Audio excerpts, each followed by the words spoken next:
Il est évident que la définition marxiste de la valeur est ridicule. Tout l'effort d'un individu ne changera jamais une tarte de boue en tarte aux pommes. Elle restera ce qu'elle est, valeur zéro. Un cuisinier sans talent, à partir d'une pâte parfaite et de pommes fraîches et saines, peut fabriquer une bouillie innommable, valeur zéro. Un grand chef peut, à partir de ces ingrédients, confectionner bien plus qu'une tarte ordinaire. Ces exemples de cuisine démolissent la théorie marxiste de la valeur, cette illusion qui est à la source de cette magnifique escroquerie que l'on appelle le communisme. Et ils illustrent le bien fondé de la définition courante en termes d'usage. La valeur d'une chose se mesure toujours selon telle ou telle personne. Elle est absolument personnelle et différente en fonction des êtres humains. Wouah! J'ai rien compris.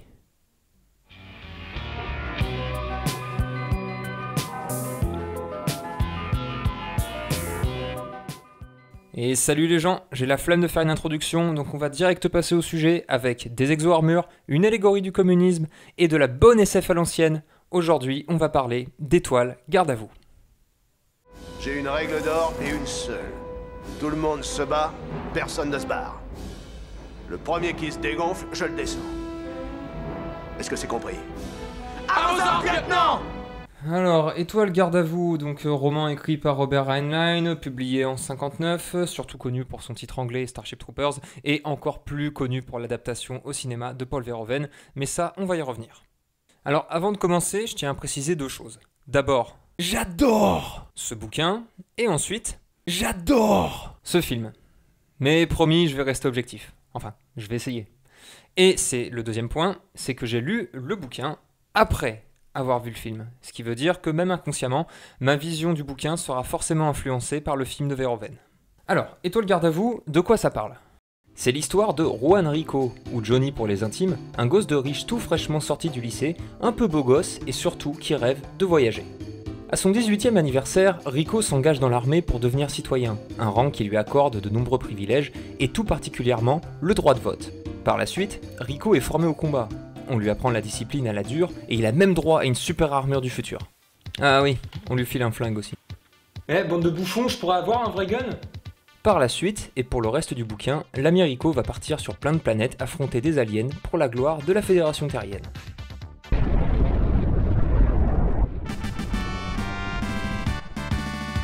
Voilà, en simplifié, c'est ça l'histoire. Le bouquin traite donc d'un futur où, suite à une guerre mondiale, l'humanité s'est unie pour former une société martiale où l'individu doit faire son service militaire pour obtenir la citoyenneté. En bref, un sujet 1000 fois revisité de nos jours, mais inédit en 1959. On y parle d'expansion coloniale, de lutte pour la survie de l'humanité, et de beaucoup de concepts de philosophie tournant autour de la morale et de la responsabilité. Il faudra attendre 1997 pour qu'une première adaptation sorte sous la direction de Paul Verhoeven, un réal que j'aime beaucoup, qui avait déjà bossé sur de la SF avec Robocop et Total Recall. Et même si Starship Troopers a mis du temps pour avoir son adaptation au cinéma, c'est quand même une œuvre qui a beaucoup marqué le paysage culturel. Évidemment, beaucoup de films s'en sont inspirés pour leur background, et je parle pas des jeux de société et de la littérature SF. En gros, si vous voyez un film de SF avec des exo-armures, il y a de fortes chances que ce soit issu de Starship Troopers. Alors autant vous dire qu'en 97, quand le film de Verhoeven est sorti, c'était la folie. L'histoire est pratiquement la même, on retrouve Rico, qui maintenant s'appelle John, parce que Juan c'était trop difficile à prononcer j'imagine. Rico est un jeune beau gosse qui s'engage dans l'armée pour devenir citoyen et va affronter plein de bestioles sur plein de planètes. Jusque-là rien de bien foufou vous me direz, à la nuance près que le film est une parodie du bouquin. Attention, c'est pas un film comique mais ironique. Verhoeven a pris le livre et l'a littéralement retourné, avec masse de propagande et de violence gratuite, allant à l'extrême opposé de ce que le bouquin véhiculait. L'histoire veut que Verhoeven n'ait lu que les 2 premiers chapitres du livre et se soit dit « Ok, ce gars aime les militaires, je vais le détruire ». C'est pourquoi le film prend la direction du comique, reprenant les codes du film de guerre, de la SF et de la comédie pour adolescents. On dit adieu à l'allégorie de la lutte contre le communisme et bonjour à l'antimilitarisme. Heinlein aime faire référence à l'histoire militaire, dans ce cas, reprenons l'esthétique des films de propagande nazie. La guerre c'est cool! Qu'à cela ne tienne, foutons Michael Ironside et Casper Van Dien en première ligne. Encore une fois, je le répète, Étoile garde à vous est sorti en 1959.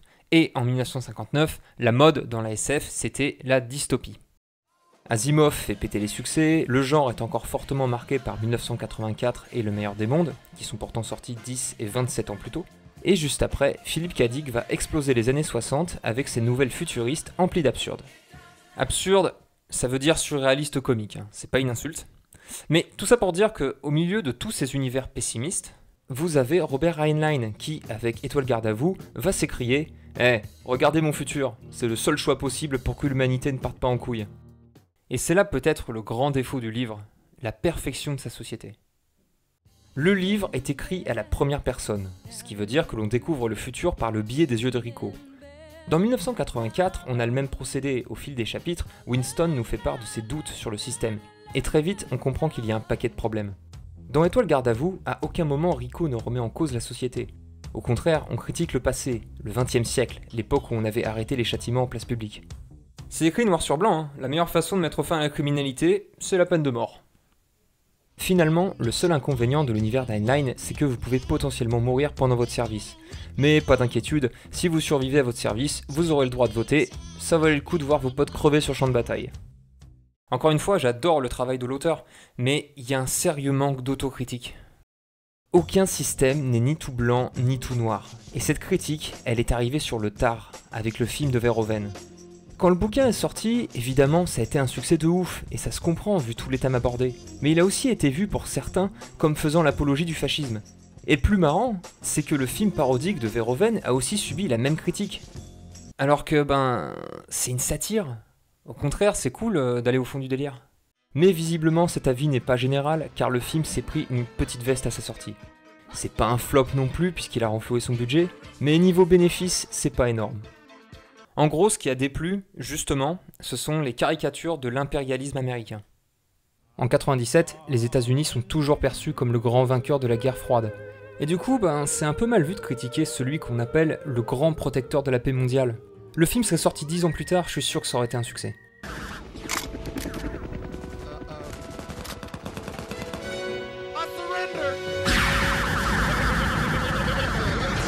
Pour les fans du bouquin, là aussi c'est divisé. Pour certains, la satire passe, pour d'autres, c'est l'hérésie absolue. Ce qui cloche pour ces derniers, c'est que le film abandonne la philo du bouquin en simplifiant son message. Sergent, à quoi ça nous sert? Un couteau, on s'en passe dans une guerre atomique. On se contente d'appuyer sur le bouton. Perso, je trouve que cette scène est vraiment emblématique de la rupture entre le bouquin et le film. Dans le bouquin, je vais pas vous lire l'extrait parce qu'il est très très long, mais pour résumer, ça amène à une énorme discussion sur les questions de responsabilité, sur l'esprit d'équipe, etc. blablabla. Alors que le film, lui, en a rien à foutre. Mets la main droite contre le mur!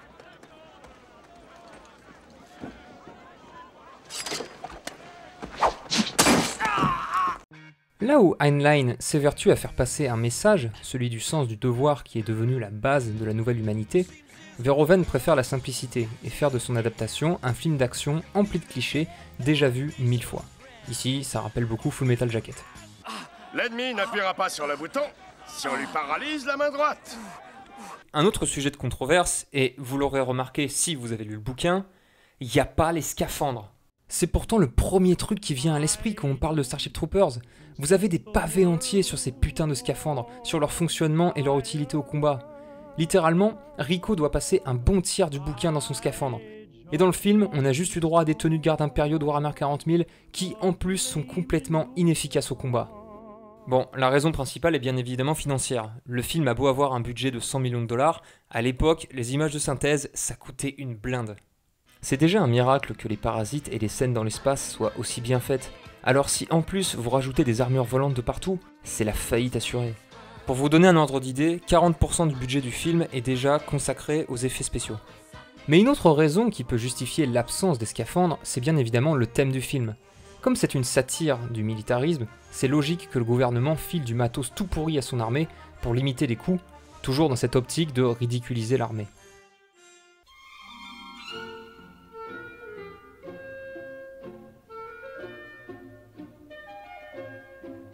Une autre critique majeure du film, c'est son rythme. En gros, ça fait première partie entraînement, deuxième partie baston contre des aliens. Et pour le coup, c'est du gâchis puisque le livre se veut plus varié. On a du combat, mais aussi des cours de philo, de l'entraînement et surtout des scènes du quotidien. Et c'est justement ce que recherchent souvent les fans de SF, des scènes de vie pour rendre crédible l'histoire et aussi enrichir la vision de l'auteur sur le futur. Dans le film, c'est expédié en 20 minutes et après, c'est parti pour la semoule militaire. Mais, encore une fois, j'adore ce film. Et ce, pour plusieurs raisons. Déjà, c'est une adaptation moderne. Les messages véhiculés et l'ambiance collent plus aux années 90. Genre, un truc tout bête, dans le film, visiblement, le sexisme n'existe plus. Les hommes et les femmes se battent côte à côte, on a même des femmes à des postes importants. Pour comparer, dans le livre, les femmes sont cantonnées au pilotage des vaisseaux, et les hommes font la guerre au front. Et c'est même expliqué scientifiquement que les femmes ne sont pas faites pour le combat. Les années 50, il y avait de la bonne musique, mais niveau mentalité, ça craignait un peu. Un autre choix de réalisation qui rend le film vraiment fun, c'est les spots d'infos. En gros, en guise de transition, on a droit plusieurs fois à des mini-reportages sur la vie dans la Fédération, sur pourquoi la guerre s'écoule, pourquoi il faut exterminer les parasites. Bref, des informations de qualité qui n'ont rien à envier à nos chaînes d'infos actuelles. Verhoeven avait déjà fait ça dans Robocop, où le film était entrecoupé de spots d'infos annonçant l'émergence des chaînes de télé 100% info. Dans Starship Troopers, on monte d'un cran avec l'arrivée d'Internet et l'utilisation des médias en ligne. Des médias super sympas qui te censurent des passages de massacres d'animaux, mais qui n'hésitent pas à te balancer des plans de charniers et de piles de cadavres. Ouais, y a pas à dire, hein, c'est très proche de la réalité. Qui veut le tenir? Règle de citoyenneté, chacun construit des lendemains qui chantent.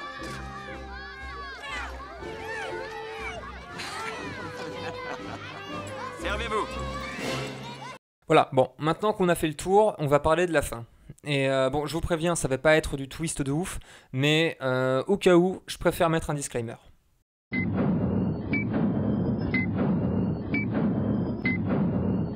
Finalement, la fin du film est très proche de la fin du bouquin, avec certaines nuances cependant.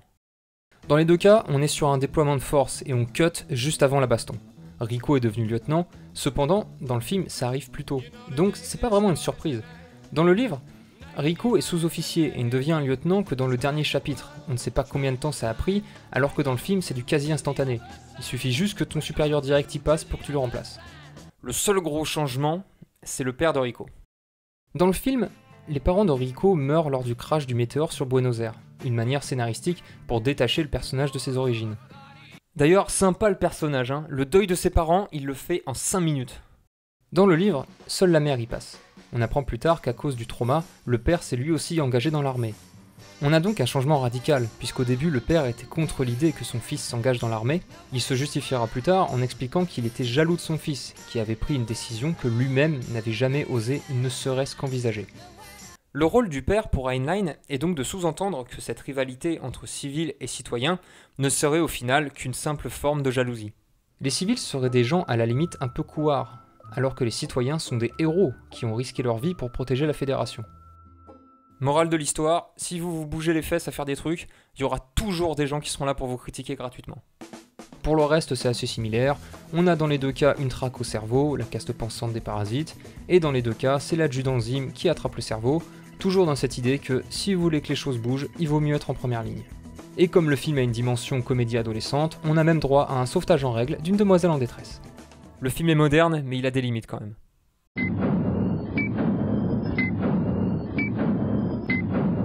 Et voilà, c'est tout pour aujourd'hui. Alors, est-ce que Starship Troopers est une bonne adaptation? Au premier abord, non. Si vous êtes fan du bouquin d'Heinlein et de ses messages, c'est assez décevant. Mais si on prend le film pour ce qu'il est, une satire modernisée, le film est vraiment très très fun à regarder. C'est bourrin, subtil dans ses messages et jamais insultant vis-à-vis du livre. Starship Troopers n'est peut-être pas un film hyper emblématique comme peut l'être Étoile garde à vous, qui est un pilier de la SF, mais ça reste quand même une très très bonne satire sur le militarisme américain. Pour conclure, si vous devez résumer ce film à quelqu'un, dites-lui juste qu'il y a Barney Stinson habillé en Waffen-SS. Et ça, c'est magnifique.